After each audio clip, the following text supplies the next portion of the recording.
I am ready! GMA Weather, serbisyong totoo ng GMA News. Mga kapuso, nakataas ang yellow rainfall warning dyan sa may Zambales at Bataan. Ibig sabihin, posible ang pagbaha po dyan sa mga nasabing probinsya sa gitna ng malalakas na ulan doon. Nakararanas naman tayo ng thunderstorm dito sa Metro Manila, kasama ng mga probinsya ng Rizal, dyan sa may Bulacan, Batangas at Cavite. Tatagal ang babala hanggang alas 7 ngayong umaga. Sa rainfall forecast ng Metro Weather, makikita natin yung mga dilaw na yan na nakataba o nandyan sa Southern Luzon, lalo na sa may Rio ng Mimaropa at sa Southern o sa Northern at Central Luzon. Pagdating naman ng hapon, makakaranas sa mga pagulan at kumisan malalakas sa may Cordillera at Cagayan Valley Region. Dito sa Visayas, maghapon din ang tsansa ng ulan at malalakas sa may western part. Samantalang sa Mindanao, sa hapon, magkakaroon mga pagulan diyan sa may Zamboanga, Northern Mindanao, Caraga Region, ARMM at Soxargen.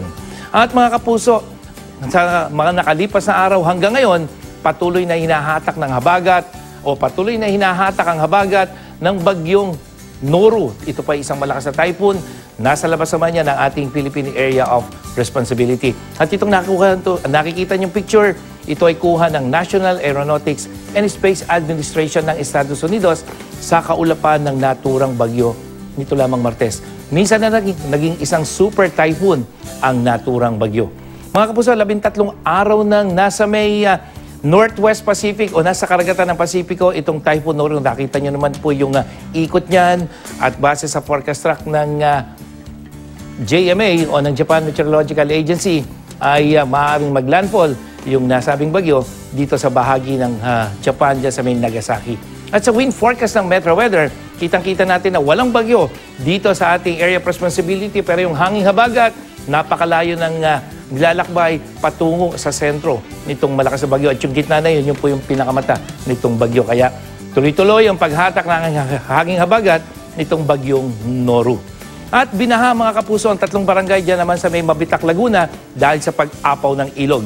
Abot binti ang tubig sa labas ng mga bahay at binahari ng mga kalsada na nagdulot naman ng perwisyo sa mga motorista. Ang ilang sasakyan, tumirik pa sa gitna ng baha. At dyan naman sa may Hermosa, Bataan, bagamat patuloy pa rin ang pagulan, humupa na yung baha. Yun nga lang, naiwan naman sa kalsada ang makapal na putik dahil sa mga inanod na buhangin. Pinasok pati ang ilang bahay at umabot sa 5 talampakan ang taas ng tubig dahil sa naipong ulan.